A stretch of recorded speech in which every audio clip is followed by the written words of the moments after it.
بسم اللہ الرحمن الرحیم۔ السلام علیکم، بخاری وائس میں خوش آمدید۔ آپ کا نام محمد اور مشہور لقب مہدی ہے۔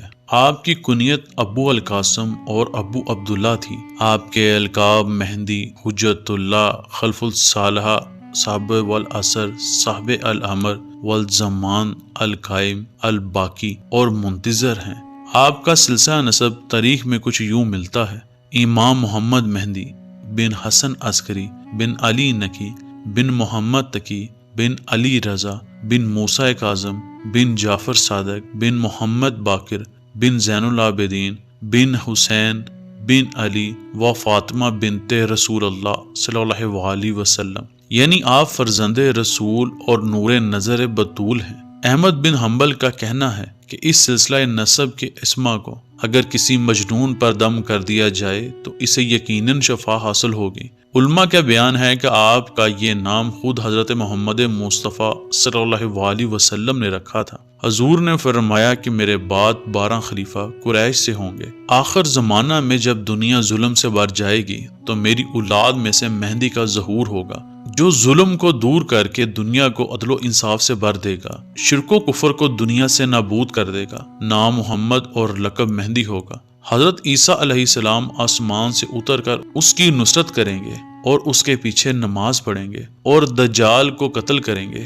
آپ کی ولادت بامقام سرمند رائے سامرا میں ہوئی۔ حضرت امام حسن عسکری کی پھوپھی جناب حکیمہ خاتون کا بیان ہے کہ ایک روز حضرت امام حسن عسکری علیہ السلام کے پاس گئی تو آپ نے فرمایا: اے پھوپھی اماں، ہمارے گھر ہی رہیے، کیونکہ خداوند عالم مجھے آج ایک وارث عطا فرمائے گا۔ میں نے کہا کہ یہ فرزند کس کے بطن سے ہوگا؟ آپ نے فرمایا کہ نرجس سے ہوگا۔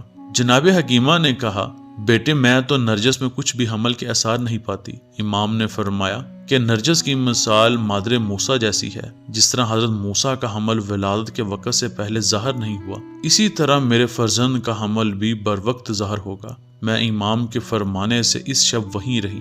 جب آدھی رات گزر گئی تو میں اٹھی اور نماز تہجد میں مشغول ہو گئی، اور نرجس بھی اٹھ کر نماز تہجد پڑھنے لگی۔ اس کے بعد میرے دل میں یہ خیال گزرا کہ صبح قریب ہے اور امام نے جو کہا تھا وہ ظاہر نہیں ہوا۔ اس خیال کے دل میں آتے ہی امام نے آواز دی: پھوپھی اماں، جلدی نہ کیجیے، حجت خدا کے ظہور کا وقت بالکل قریب ہے۔ یہ سن کر میں نرجس کے حجرے کی طرف پلٹی، مگر ان کی حالت اس وقت متغیر تھی اور ان کا سارا بدن کانپ رہا تھا۔ میں نے یہ دیکھ کر ان کو اپنے سینے سے لپٹا لیا اور ان پر دم کیا۔ اس کے بعد میں نے دیکھا کہ تمام کمرہ روشن و منور ہو گیا۔ اب جو میں دیکھتی ہوں تو ایک نومولود زمین پر سجدہ میں پڑا ہوا ہے۔ میں نے بچے کو اٹھا لیا۔ حضرت امام حسن عسکری نے اپنے حجرے سے آواز دی: اے پھوپھی اماں، میرے فرزند کو میرے پاس لائیے۔ میں لے گئی۔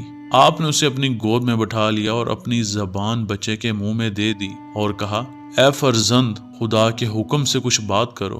بچے نے اس آیت کی تلاوت کی: ہم چاہتے ہیں کہ احسان کرے ان لوگوں پر جو زمین پر کمزور کر دیے گئے ہیں، اور ان کو امام بنائیں اور انہیں روئے زمین کا وارث قرار دیں۔ اس کے بعد امام نے فرمایا کہ آپ اس فرزند کو اس کی ماں کے پاس لے جائیں تاکہ اس کی آنکھیں ٹھنڈی ہوں اور یہ جان لے کہ خدا کا وعدہ حق ہے، لیکن اکثر لوگ اسے نہیں جانتے۔ اس کے بعد نومولود بچے کو اس کی ماں کے پاس پہنچا دیا گیا۔ ایک روایت کے مطابق آپ کو جبریل علیہ السلام پرورش کے لیے اٹھا کر لے گئے۔ جب آپ پیدا ہوئے تب مختون اور ناف بریدہ تھے۔ آپ کے بازو پر ایک آیت منقوش تھی: حق آیا اور باطل مٹ گیا، اور باطل مٹنے ہی کے قابل تھا۔ آپ کی پیدائش چھپائی گئی اور پوری کوشش کی گئی کہ آپ کی پیدائش کسی کو معلوم نہ ہو سکے، کیونکہ بادشاہ وقت اس وقت پوری طاقت کے ساتھ آپ کے تلاش میں تھا۔ اس کا مقصد یہ تھا کہ آپ کو قتل کر کے نسل رسالت کا خاتمہ کر دے۔ اس وقت کے بادشاہ کا نام موتز باللہ تھا۔ اس کے بارے میں مورخین کی رائے کچھ اچھی نہیں۔ تاریخ الخلفاء علامہ سیوطی میں ہے کہ اس نے اپنے عہد خلافت میں اپنے بھائی کو ولی عہدی سے معزول کر کے بعد میں کوڑے لگوائے اور تا حیات قید میں رکھا۔ اور اکثر تاریخ میں ہے کہ بادشاہ وقت معتمد بن متوکل تھا جس نے امام حسن عسکری کو زہر سے شہید کیا۔ یہ بادشاہ عیاشی اور شراب نوشی میں زندگی بسر کرتا تھا۔ اس نے امام حسن عسکری کو زہر سے شہید کرنے کے بعد حضرت امام مہدی کو قتل کرنے کے درپے ہو گیا تھا۔ سرور کائنات صلی اللہ علیہ وسلم کا ارشاد ہے کہ امام مہدی شکل و شباہت، خلق و خلق، شمائل و خصائل، اقوال و فعال میں میرے مشابہ ہوں گے۔ آپ کی والدہ کا نام نرجس خاتون تھا جن کا ایک نام ملائکہ بھی تھا۔ نرجس خاتون یوشا کی بیٹی تھی جو روم کے بادشاہ کیسر کے فرزند تھے، جس کا سلسلہ نسب وسیع حضرت عیسیٰ جناب شمعون سے ملتا ہے۔ 13 سال کی عمر میں کیسر روم نے چاہا کہ نرجس کا اپنے بھتیجے سے عقد کر دے، لیکن بعض قدرتی حالات کی وجہ سے اس مقصد میں کامیاب نہ ہو سکا۔ بالآخر ایک ایسا وقت آ گیا کہ عالم ارواح میں حضرت عیسیٰ جناب شمعون، حضرت محمد مصطفیٰ امیر المومنین علی اور حضرت فاطمہ بامقام قصر کیسر جمع ہوئے۔ جناب سیدہ نے نرجس خاتون کو اسلام کی تلقین کی اور حضور نے حضرت عیسیٰ جناب شمعون سے امام حسن عسکری کے لیے نرجس خاتون کا رشتہ مانگا۔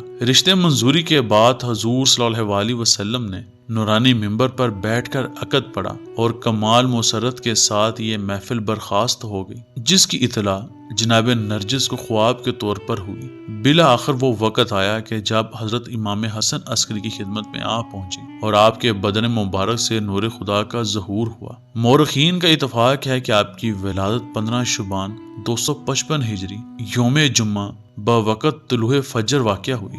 آپ کا رنگ گندمی، قد میانہ، آپ کی پیشانی کھلی ہوئی اور آپ کے ابرو گھنے اور باہم پہ وسط ہیں۔ آپ کی ناک باریک اور بلند ہے، چہرہ نہایت نورانی اور آپ کے رخسار پر ایک تل ہے جو ستارہ کی مانند چمکتا ہے۔ آپ کے دانت چمکدار اور کھلے ہوئے ہیں، آپ کی زلفیں کندھوں پر پڑی رہتی ہیں، آپ کا سینہ چوڑا اور آپ کے کندھے کھلے ہوئے ہیں۔ 5 شخص دنیا میں زندہ ہیں، حضرت عیسیٰ اور حضرت ادریس آسمانوں پر، حضرت خضر، حضرت الیاس اور امام مہدی زمین پر زندہ ہیں۔ آپ کے متعلق مختلف حدیثیں موجود ہیں۔ آپ کی شان کا یہ عالم ہے کہ جب حضور صلی اللہ علیہ وسلم نے آپ کی پیشن گوئی فرمائی اور فرمایا کہ وہ میری بیٹی فاطمہ کی نسل سے ہوں گے، تو امام علی یہ سن کر باعث مسرت گھر واپس آئے اور حضرت فاطمہ کو کہا کہ مبارک ہو، مہدی آپ کی نسل سے ہی ہوں گے۔ 40 افراد امام حسن عسکری کے پاس آئے اور کہا، مولا آپ کے بعد جو امام ہوں گے ان کی زیارت کرا دیجئے۔ آپ نے فرمایا،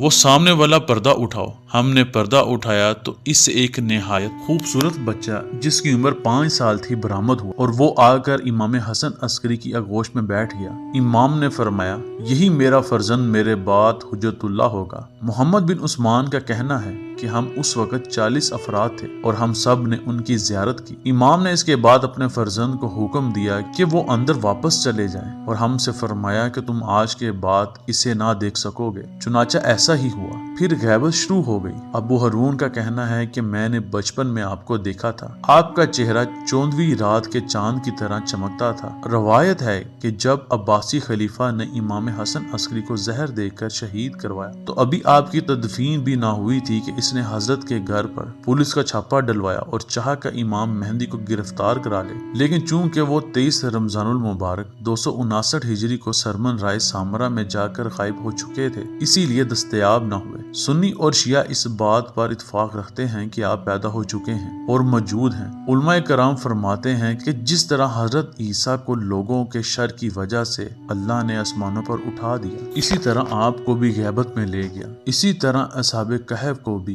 ظالم بادشاہ وقت کی وجہ سے کئی سو سال تک سلا دیا گیا۔ جب آپ دوبارہ سے ظہور فرمائیں گے تو یہ قیامت کی آخری نشانی ہوگی، چونکہ حضرت عیسیٰ بھی آسمان سے نزول فرمائیں گے۔ روایت میں ہے کہ جب حضرت امام مہدی کعبہ سے ظہور فرمائیں گے تو آپ کے سر پر حضور کا امامہ شریف اور جبہ، ہاتھوں میں ذوالفقار تلوار اور حضور کی نلین مبارک آپ نے پہنی ہوگی۔ آپ کے سر پر بادل کا ایک ٹکڑا سایہ کیے ہوگا۔ جب آپ ظہور کا اعلان فرمائیں گے تو ہند سے بھی مجاہدین کے لشکر آپ کے لشکر میں شامل ہوں گے۔ اس کے بعد دجال کو حضرت عیسیٰ آپ کے ساتھ مل کر قتل کریں گے۔ آپ کی عمر ایک روایت کے مطابق 33 سال جبکہ دوسری کے مطابق 40 سال ہوگی۔ حضرت عیسیٰ کی بھی عمر 33 سال ہوگی۔ واللہ علم۔ اللہ مجھے اور آپ کو آسانیاں عطا کرے اور آسانیاں تقسیم کرنے کی توفیق عطا فرمائے، آمین۔